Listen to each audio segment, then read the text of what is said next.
In the bustling streets of Mexico City, millions of people went about their daily lives believing that danger usually wore a familiar face. They worried about organized crime, robberies, and kidnappings. But few imagined that one of the country's most prolific serial killers would be an ordinary-looking, middle-aged woman. She smiled politely, she spoke softly, she carried herself like someone who could be trusted. And behind closed doors, elderly women were dying. For years, fear spread through neighborhoods as grandmothers living alone became the targets of a ruthless killer. Each murder appeared strangely similar, yet investigators struggled to connect the crimes. Witnesses repeatedly described seeing a woman leaving the victims' homes, but many detectives dismissed those accounts. They were convinced the killer had to be a man. That assumption would allow the murderer to continue killing. The woman responsible would eventually become known throughout Mexico as La Mataviejitas, the little old lady killer. Her real name was Juana Barraza. Her story is one of trauma, deception, violence, and one of the largest serial murder investigations in Mexican history. Long before the murders shocked a nation, Juana Barraza's life had already been marked by suffering. She was born on December 27, 1957, in rural Mexico. Her childhood was unstable almost from the beginning. According to accounts she later shared, her mother struggled with severe alcohol addiction. Home was rarely a place of comfort or safety. The relationship between mother and daughter became increasingly toxic as the years passed. One story would later define public perception of Juana's childhood. Barraza claimed that when she was around 13 years old, her mother traded her to an older man in exchange for several beers. Whether every detail of that account can be independently verified remains uncertain, but investigators and psychologists agreed that Juana endured severe abuse during her early life. The older man allegedly subjected her to repeated sexual assaults. She became pregnant while still a teenager. For most children, adolescence is a time of discovery. For Juana, it became a period defined by violence, fear, and survival. Those closest to her later described someone who learned early that trust could quickly become betrayal. As the years passed, Juana became a mother to several children. Supporting a family in poverty was never easy. She worked different jobs, constantly searching for financial stability. Friends described her as physically strong and determined. She rarely complained. She rarely showed weakness. But beneath that determined exterior, emotional wounds from childhood never fully healed. Psychologists who later evaluated her suggested that years of abuse had left deep psychological scars. They also noted an intense resentment toward older women, particularly those who reminded her of her mother. Whether that resentment alone explains what happened later remains heavily debated. Serial murder is rarely caused by one single event. Instead, experts often point to a complex combination of trauma, personality, environment, and opportunity. By adulthood, Juana had found an unusual outlet: professional wrestling. In Mexico, lucha libre is more than entertainment. It is a cultural phenomenon. Masked heroes and villains battle before passionate crowds. Strength, agility, and larger-than-life personalities define the sport. Juana entered that world under the ring name La Dama del Silencio, the Lady of Silence. Standing powerfully in the ring, she projected confidence. She was physically imposing, muscular, athletic, disciplined. Wrestling became more than a job. It became part of her identity.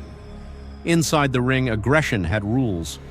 Outside the ring, however, another side of Juana's life remained hidden. Few people within the wrestling community imagined that their fellow performer would one day become one of Mexico's most infamous murderers.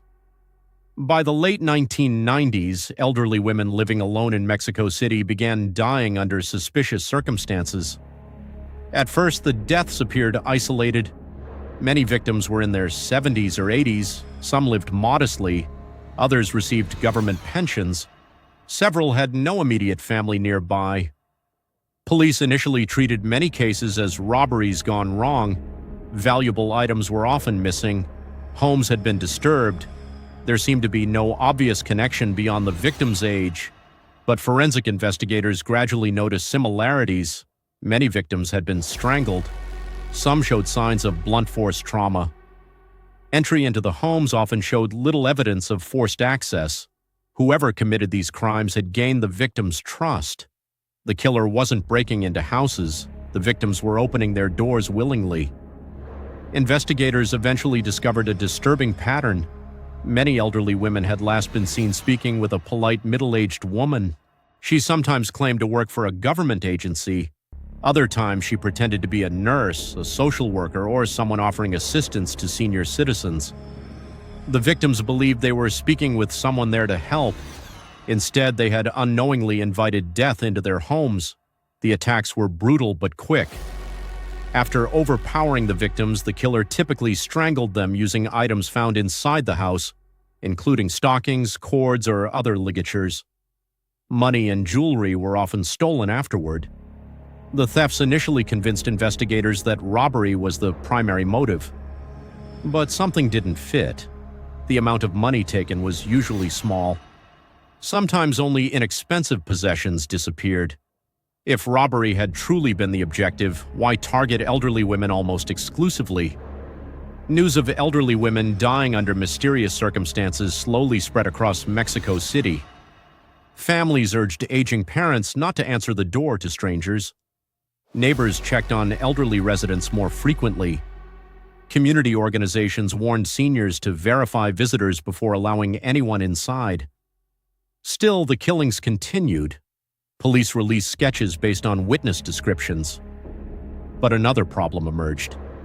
The witness accounts conflicted with investigators' expectations.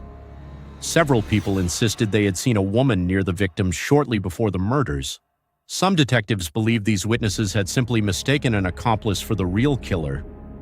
At the time, many investigators remained convinced that the physical violence involved required a male attacker. That assumption would become one of the investigation's greatest mistakes. While police searched for the wrong suspect profile, the real killer remained free. And somewhere in the city, Juana Barraza was preparing to strike again. By the early 2000s, the number of murdered elderly women had risen steadily. Public fear was growing, political pressure on investigators was mounting, and the woman behind the killings had become increasingly confident. The hunt for La Mataviejitas was about to become one of the most intense serial murder investigations in modern Mexican history. By the early 2000s, what had once seemed like a series of unrelated murders had evolved into something far more sinister. Across Mexico City, elderly women living alone began changing their daily routines. Some stopped answering the door altogether. Others asked relatives or neighbors to accompany them on errands. Community groups distributed warnings, urging senior citizens to verify the identity of anyone claiming to represent the government. But fear alone could not stop the killer. One after another, elderly women were found dead inside their own homes. The crime scenes shared unsettling similarities. Most victims had been strangled using whatever the killer could find nearby: a telephone cord, a stocking, a belt, or a piece of clothing. Furniture was often disturbed, suggesting a struggle, yet there was rarely evidence of forced entry. The victims had willingly opened their doors. That simple fact made the murders all the more terrifying. The killer did not need to break in. She was invited inside. As investigators interviewed neighbors and surviving witnesses, a clearer picture began to emerge. Several people described seeing a middle-aged woman entering or leaving the homes shortly before the murders. She was neatly dressed, she appeared polite. Sometimes she carried documents. Other times she wore clothing that resembled a government uniform. Witnesses recalled that she spoke confidently, introducing herself as someone connected to social services or public health programs. Mexico had numerous government initiatives designed to assist senior citizens, making her story believable. Many elderly women trusted officials. The killer understood that trust. She exploited it with chilling precision. Once inside, she would spend several minutes speaking calmly with her victim, building a sense of familiarity before launching a sudden and violent attack. The transformation was swift. The friendly visitor disappeared. In her place stood a relentless murderer. The women who lost their lives came from different neighborhoods and different economic backgrounds. Some lived comfortably, others survived on modest pensions, many were widows, several lived completely alone. They ranged in age from their late 60s to well into their 90s. What united them was vulnerability. Investigators would later conclude that the killer deliberately selected women who were physically unable to defend themselves. Many victims suffered from mobility issues. Others relied on walking canes or assistance from neighbors. Some rarely received visitors. Their isolation made them ideal targets. Families were devastated. Children and grandchildren struggled with overwhelming guilt, wondering whether one more phone call or one more visit could have changed the outcome. Entire neighborhoods mourned together. Each funeral deepened the growing sense that no elderly woman was truly safe. Detectives formed specialized teams to analyze the murders. Forensic experts compared fingerprints, fibers, and methods of attack. Crime scene investigators searched for DNA. Behavioral analysts attempted to construct a psychological profile. Despite the similarities between the killings, the investigation was plagued by one critical assumption.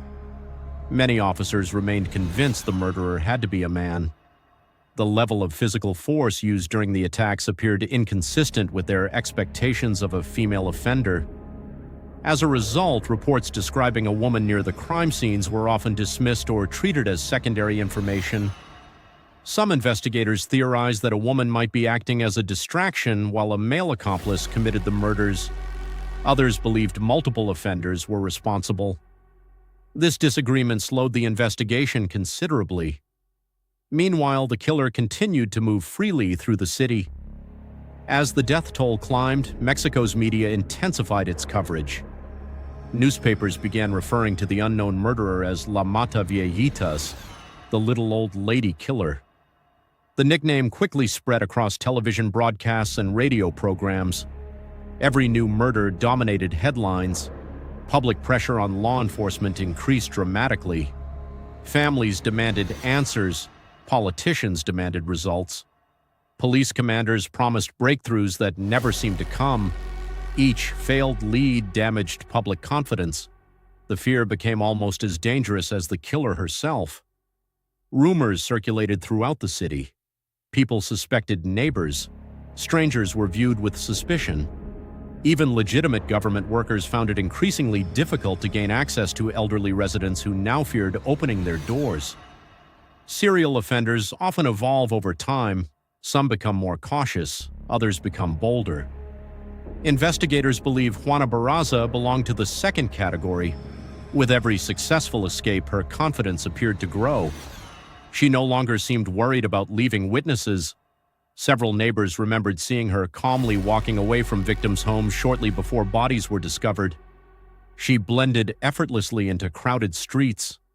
Nothing about her appearance attracted attention. She looked like an ordinary citizen going about her day. That anonymity became one of her greatest weapons.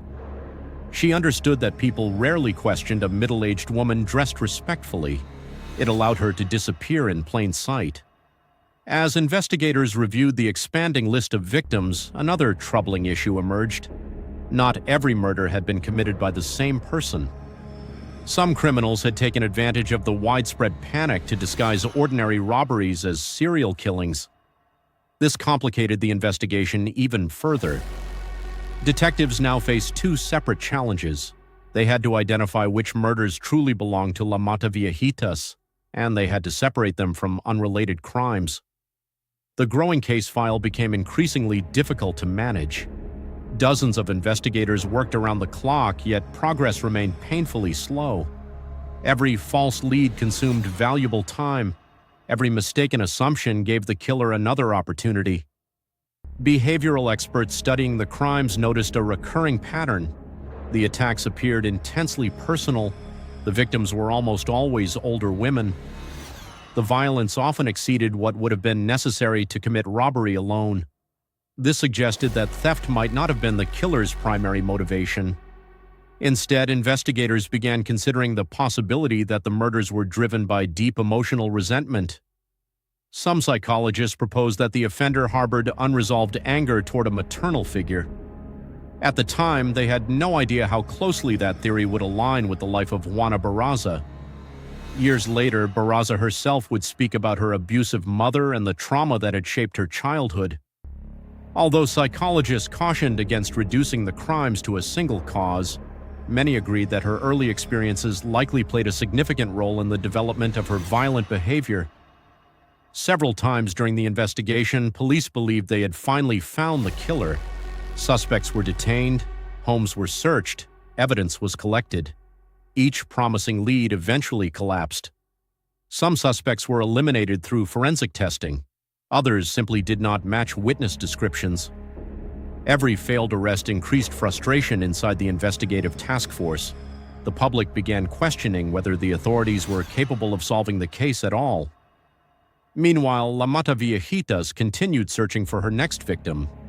She had survived years without capture, but her luck was beginning to run out. Investigators were refining their methods. Witness descriptions were becoming more consistent. And one ordinary afternoon, a routine visit to an elderly woman's home would end in a way the killer never expected. It would finally bring one of Mexico's longest-running serial murder investigations to a dramatic conclusion. After years of terror, the investigation finally reached a turning point on January 25, 2006. An elderly woman named Ana Maria de los Reyes Alfaro, aged 82, was found murdered inside her home in Mexico City.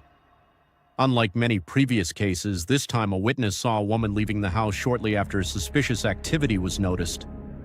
Police officers responded quickly and searched the surrounding streets. They soon encountered a middle-aged woman carrying a bag filled with items belonging to the victim. The woman identified herself as Juana Barraza. As investigators searched her belongings, they recovered identification cards, personal effects linked to the victim, and evidence connecting her to the crime scene. Her fingerprints and forensic evidence tied her directly to the murder, ending a manhunt that had lasted for years. During the investigation, detectives uncovered a disturbing pattern. Barraza had allegedly posed as a government worker or social services employee to gain access to elderly women living alone. Once inside, she overpowered them, using her physical strength, developed through years as a professional lucha libre wrestler, and strangled them with items found inside the victims' homes. She often stole small amounts of cash or jewelry after the murders, though investigators concluded that robbery was not her primary motive. Authorities linked Barraza to numerous murders through forensic evidence and witness testimony. While she was suspected in many more deaths, the court ultimately convicted her of 16 murders and 12 robberies. Investigators believed the true number of victims could have been significantly higher, though not every case could be proven beyond a reasonable doubt. During her trial, psychologists examined Barraza's troubled past. They learned of the severe abuse she claimed to have suffered as a child, including an abusive relationship with her mother and traumatic experiences during adolescence. Experts suggested these experiences may have contributed to her intense resentment toward elderly women, although they emphasized that trauma alone does not explain or excuse serial murder. In 2008, Barraza was found guilty and sentenced to 759 years in prison under Mexican law. Like other lengthy sentences in Mexico, the actual time a prisoner may serve is limited by legal maximums rather than the numerical sentence itself. The extraordinary sentence reflected the gravity and number of her crimes. The case also forced Mexican law enforcement to confront serious investigative shortcomings. For years, many detectives assumed the killer had to be a man because of the physical violence involved.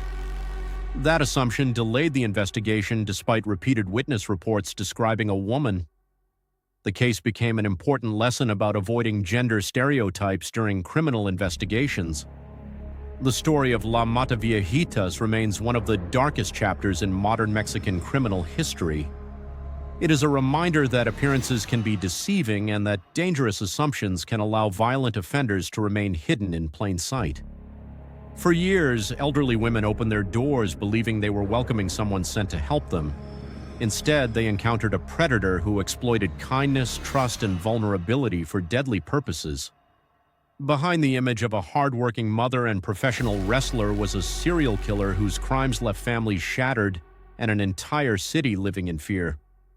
Although Juana Barraza was eventually brought to justice, the loss suffered by her victims' families can never be undone. Their loved ones were targeted simply because they were elderly, lived alone, and trusted a stranger. The investigation transformed policing in Mexico, encouraging investigators to rely more heavily on evidence than assumptions and reinforcing the importance of forensic science and behavioral analysis. Today, the case is studied by criminologists and law enforcement professionals as an example of how bias can hinder an investigation and how persistence, careful forensic work, and cooperation between investigators ultimately brought one of Mexico's most infamous serial killers to justice. More than 2 decades after the murders began, the legacy of La Mataviejitas endures not because of the notoriety of the killer, but because of the innocent lives that were taken. Their stories remain a solemn reminder of the importance of protecting society's most vulnerable and ensuring that justice, however delayed, is relentlessly pursued. Kindly turn your click to kindness by subscribing, like, and comment. Thank you for watching. If you found this documentary informative, consider subscribing for more carefully researched true crime stories based on verified facts, court records, and official investigations. Until next time, stay informed, stay vigilant, and remember that the most unsettling mysteries are often the ones hidden in plain sight.